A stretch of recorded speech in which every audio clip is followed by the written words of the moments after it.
রাসের ঘটনা ঘটবার আগে কিন্তু আরেকটি ঘটনা ঘটে গেছে। আরো দুটি ঘটনার কথা উল্লেখ করা যায়। এক হচ্ছে বস্ত্রহরণ লীলা। সেই লীলা সম্পন্ন হওয়ার পর দেখা গেল যে শ্রীকৃষ্ণ, বলরাম এবং তার যে সখা, তারা অত্যন্ত ক্লান্ত হয়ে পড়েছিলেন। তারা ক্লান্ত শুধু নন, ক্ষুধার্ত হয়ে পড়েছিলেন। তারা মাঠে ঘুরে বেড়াচ্ছেন, বৃন্দাবনের মাঠে ঘুরতে ঘুরতে কোথায় খাবার পাবেন, বাড়ি থেকে তো অনেক দূরে চলে এসছেন। শ্রীকৃষ্ণ বললেন যে দেখো, ওই মাঠের ওই প্রান্তে যাজ্ঞিক ব্রাহ্মণরা অগ্নিহোত্র যজ্ঞ করছে। ওরা সব ওখানে তাঁবু খাটিয়েছে, ওরা যাগযজ্ঞ করছে, ওদের কাছে খাবার দাবার আছে। তোমরা বরঞ্চ গিয়ে বলো যে কৃষ্ণ এবং বলরাম এবং তার সখারা এই মাঠে রয়েছেন, তারা খুব ক্ষুধার্ত, আপনারা কিছু খাবার দিলে ওরা খুব পরিতৃপ্ত হবে। যথারীতি ওর বন্ধু সখা, যারা কৃষ্ণ সখা, তারা গেলেন, গিয়ে সেই ব্রাহ্মণদের বললেন, কিন্তু ব্রাহ্মণরা যজ্ঞ করতে এতই ব্যস্ত যে এই সখাদের পাত্তাই দিলেন না। বললেন আমরা এখন যজ্ঞ করছেন মানে এটা কি? যজ্ঞ মানে স্বর্গে যাবেন, স্বর্গে যাওয়ার কামনা নিয়ে যাগযজ্ঞ ইত্যাদি করছেন।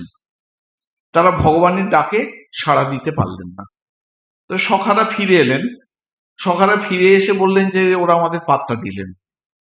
তখন কৃষ্ণ আবার বললেন যে দেখো, ওরা তো যাগযজ্ঞ করছে, ওরা স্বর্গকামী, স্বর্গে যাওয়ার প্রত্যাশী।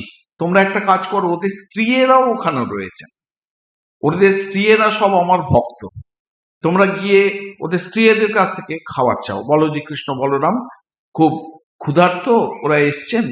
ওরা যখন গিয়ে তাদের স্ত্রীদের বললেন, সেই মহিলারা শোনা মাত্রই বললেন কি, কৃষ্ণ বলরাম এদের কথাই আমরা শুনেছি, দূর থেকে দেখেছি, তিনি আমাদের কাছে খাবার চেয়েছেন, এ আমাদের পরম সৌভাগ্য। তাদের যা ওখানে খাবার দাবার ছিল, ভাত দই ইত্যাদি ইত্যাদি, সব মাথায় হাঁড়ি করে নিয়ে চললেন যেখানে কৃষ্ণ বলরাম ছিলেন সেখানে। শ্রীকৃষ্ণ সেই সব খাবার পরিতৃপ্ত সহকারে খেলেন।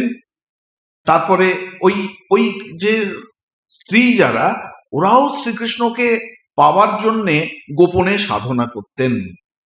ওরাও শ্রীকৃষ্ণের কি বলা যায়, শ্রীকৃষ্ণের অনুরাগিনী ছিলেন। তারপরে কৃষ্ণ পরিতৃপ্তি সহকারে, তার সখারা পরিতৃপ্তি সহকারে খাওয়ার পর বললেন, ঠিক আছে, আমাদের খিদে পেয়েছিল, খিদে মিটে গেছে, এবার তোমরা আর কি করবে, তোমরা এবার তাহলে ফিরে চলে যাওয়া।